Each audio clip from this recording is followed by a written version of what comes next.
మీ best friend తోకగాడు Rahul, మళ్ళీ మీ మామ బంటి పేర్లు కూడా తెలుసు. నేను ఇంకా మ్యాజిక్ కూడా చేయగలుగుతాను. అబ్బచ్చా, అయితే మా మమ్మీలాగా మారిపో చూద్దాం. హే అచ్చమ్మ, మమ్మీలాగానే ఉన్నావు. చెప్పాను కదరా రాజు, నేను మీ మమ్మీలాగా మారుతానని. But how it is possible? ఎందుకంటే నేను జీనీని, హీటర్ జీనీని. వావ్, మళ్ళీ నీ రూపంలోకి మారిపో. ఇదిగో వచ్చేసాను. నీకేమన్నా ప్రాబ్లమ్స్ ఉంటే హీటర్ అని పిలువు, నేను నీ ముందుంటాను. సరే సరే. నువ్వు నాలాగానే ఉన్నావు అచ్చం, నాలాగానే మాట్లాడుతున్నావు.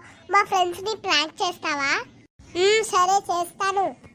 ఏం చేస్తున్నారు రాజు? ఏంటిది? కుందేంటిది? నువ్వేంటిది? హాయ్ మామా, ఎట్లున్నావు? ఓ బంటి, నేను దయ్యాన్ని కాదు, హిటర్ని.